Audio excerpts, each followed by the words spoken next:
Hi everyone, it's Angela Steele from Super Wellness, and today I'm delighted to welcome a fellow wellbeing business founder, Nichola Adams.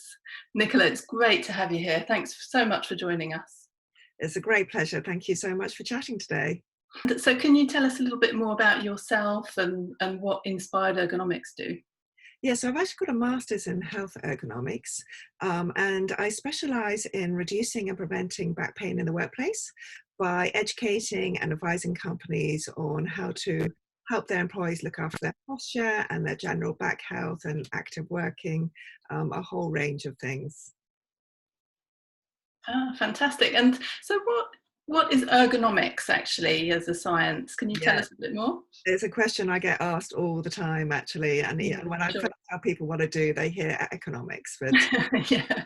it's quite a specialized discipline, and there aren't that many of us. But yes, it's very broad science. Actually, it includes biomechanics, anthropometrics, and psychology because we look at us humans as a whole, and Mhm. how our mental and physical capabilities need to be designed around to make things really easy to use and comfortable to use. So it's about designing both products and systems and how we interact with things. But Mm, obviously, I specialize in workplace ergonomics, but that yeah, still brings in all the disciplines as a whole. yeah.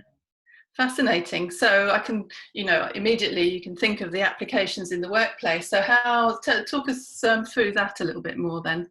Yeah, so really I concentrate on looking about how people are sitting, their posture, as well as other influencing factors. Maybe they're under a lot of stress, how they're moving about during the day, how they're using their mental and their physical body to interact with the work. But a lot of it comes down when people are struggling with back pain. Actually, a part of this is the biopsychosocial approach that I've learned to incorporate. It's looking at everything that's going on as a whole that might be influencing their back problems. And so then educating and advising them a way through that by looking key at their posture, any other psychological influences that are subtly encouraging them to Mhm. slouch and adopt bad postures. Um, Very interesting. So it goes way beyond just, your posture at the desk. There's actual psychological There is. I to mean, it. the main thing is looking at the posture and doing things Mhm. that we can do to help people um, sit up and adopt healthy postures well without thinking about it. So a lot's going on. Mhm. And subconsciously, I reposition myself. Yeah, have that effect when I walk into workplaces. Yeah. Exactly. And so what sort of companies do you, oh, I was going to say visit in normal times. I suppose nowadays it's more online. So tell us a bit more about that. Yeah, so you're right. It's all about remote online assessments at the minute and online workshops. But yes, in the normal world, I'll be going out visiting, racing around, visiting lots of different companies around the UK. I see so many different types of organisations, from small design practices, say, to people working in hospitals and prisons. Actually, once. Wow. And laboratories, anywhere where you're sitting for long periods of time doing repetitive work. So that applies to both sitting at our computers or Hmm. like in the laboratory doing physical repetitive work. Yeah. Oh, amazing. And so what are the basic principles then? I mean, obviously a lot of people are working from home at the moment. So are they the same, whether you're in the office or at home? Yeah, no, it's all the same. But unfortunately, I've been seeing as the sort of lockdown period has gone on, when you've been adopting bad postures or unhealthy postures for a couple of weeks, then the tension starts to build up. And now I'm getting a lot of calls of people struggling slightly. So in the workplace, everything is you've got your nice office chair, we've got Mm. our nice keyboards and mice. At home, we might just be plonking the laptop on the table and making do with whatever we've got. So it's knowing sort of key elements that can help people be more comfortable and adopt sort of neutral, healthy, upright postures rather than Mm. slouching down, Yeah. and get movement into the day. Yeah, and would you say there are any benefits of working from home from that perspective? Oh, definitely. Not 100%. just pitfalls. There are pros and cons, though. I Yeah. think you need to proactively set your boundaries. You need to, try and adopt your normal working day into your home life. It's very easy to get distracted. And it's really easy to sit down at a desk all day without moving. So it's trying to build that movement into the day, finding space for ourselves, but also taking time to set aside a place that you know you're going to work dominantly, and set it so that you are sitting up straight and everything is supported. Yeah, just takes a little bit more discipline, doesn't it, to It get the does. structure in, and from every perspective. Yeah, and some elements, I think some of us finding it more stressful, some finding it less stressful. I think it's the unknown at the minute. Yeah. It's interesting seeing people's different coping capabilities. Yeah, yeah, absolutely. And so what are the main, most common types of issues that you see when in your work? Yeah, a lot of shoulder issues, because when we're tense, and if we're not got everything correctly placed, that's the main part. Our shoulders Yeah. will hunch up, and they quickly get tension build up.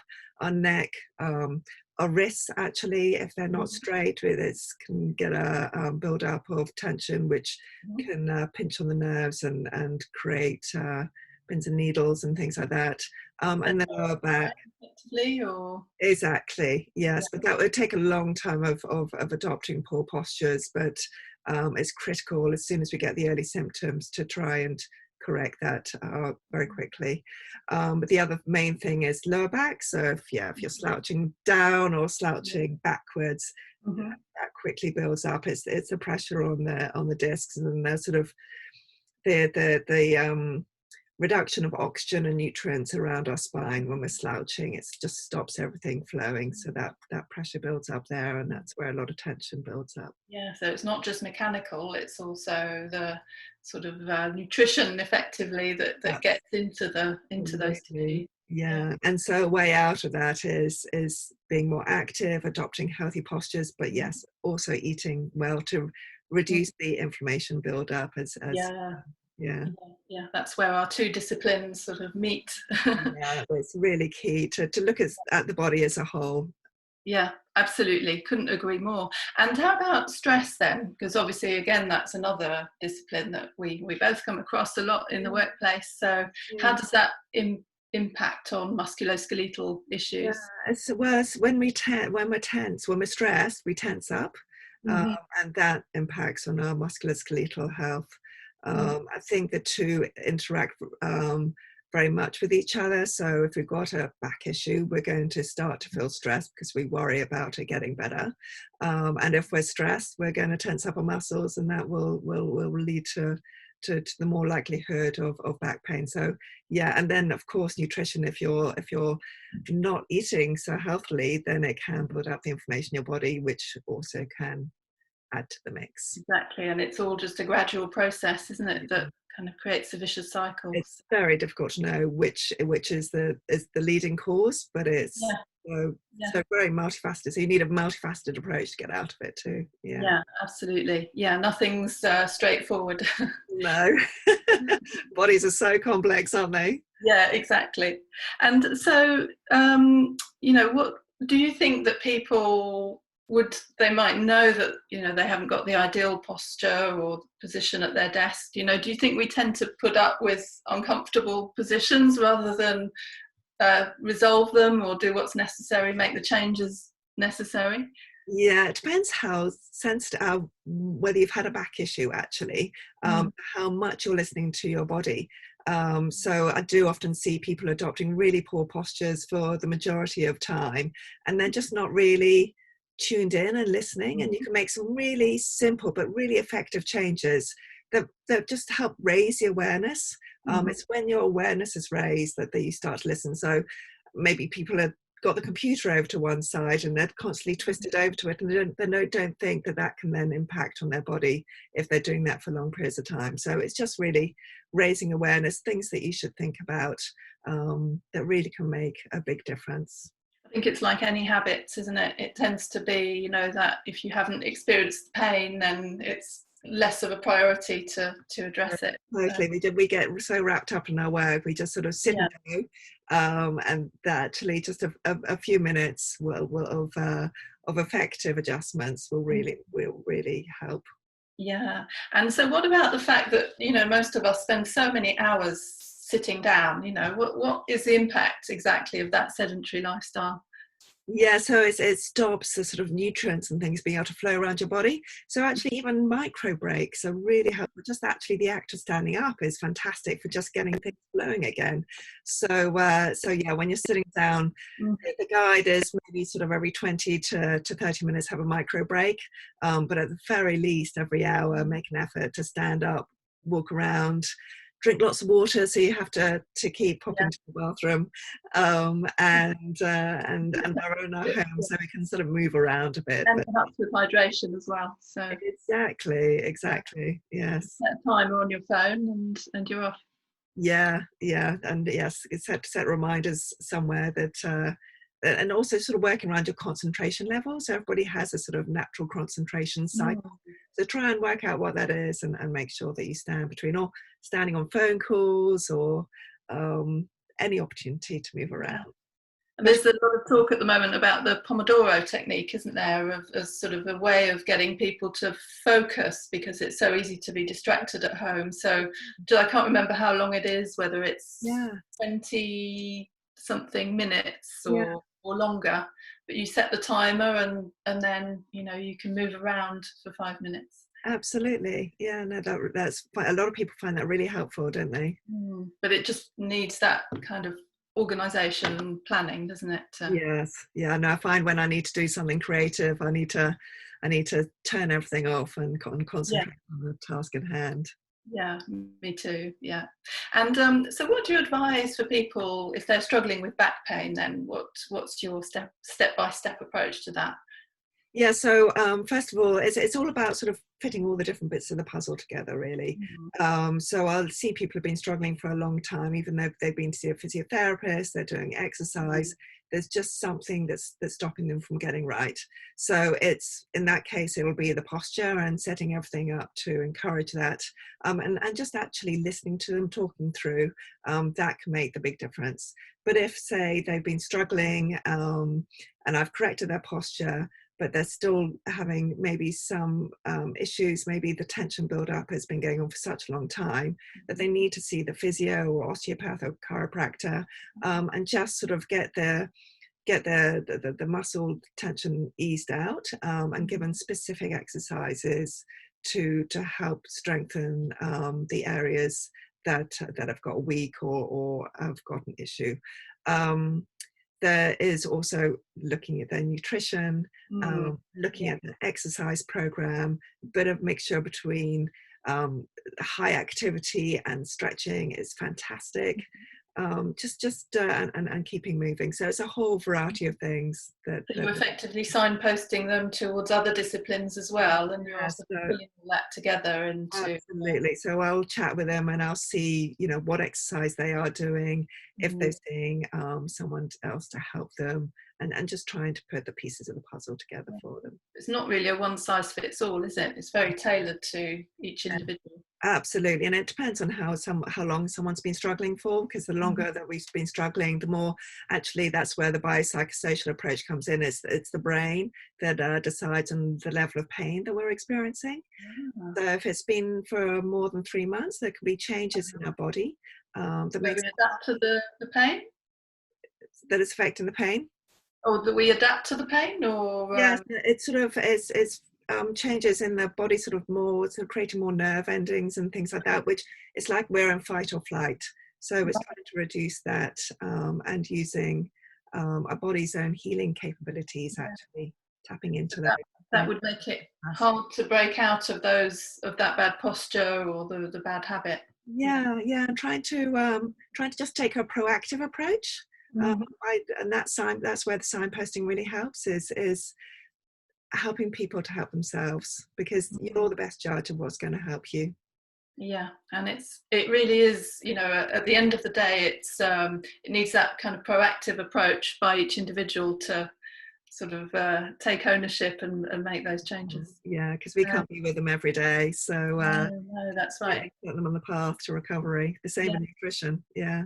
and obviously, I mean, musculoskeletal issues you hear is, I think it's the number one, you know, cost to in terms of employee health. Mm, Um, and obviously it has massive benefits if you're preventing that from happening or preventing these long-term issues from settling in. yeah. Do you think do bosses recognize that? Do you think it's in terms of ergonomics? Good question. I think it comes down to awareness, and actually, if they've struggled themselves, then they're more likely to be aware of how Mm. powerful ergonomics can be. And also if they Yeah. maybe struggle with a health issue with nutrition. So it is actually the health and safety executive law. If you've got more than 5 employees, that you should be providing a ergonomic assessment because they're so powerful in helping people. So it's all about awareness and education Mhm. and whether maybe they've experienced something similar themselves. But yes, it provides a fantastic return on investment. It's shown for every pound spent, you get 3 in return from the Wow. You can't yeah. argue that. So you're reducing people going off sick leave, you're increasing Yeah. productivity, and you're helping people feel looked after. So it's a real Yeah. win. It's a win-win all round. Yeah, That's it. Yeah. yeah. And so, can you talk us through the different services that you provide then in practical terms? Yeah, sure. So at the minute, we're doing remote one-to-one assessments. We also have an online tool to capture everybody and to highlight if anybody is struggling with a back issue if you want to do the whole workforce. But yes, remote one-to-ones for the new people working at home, really sort of making key changes for them to make them more comfortable, but also workshops too. Right. Yeah. Fantastic. So webinars and all of that can All be online. done online. Yeah, yeah, yeah. So And so, for anyone, any employers listening in or watching today, do you have how can they contact you and speak to you about working with you? So they can find us on our website, which is www.inspiredergonomics.com. My email is info@inspiredergonomics.com.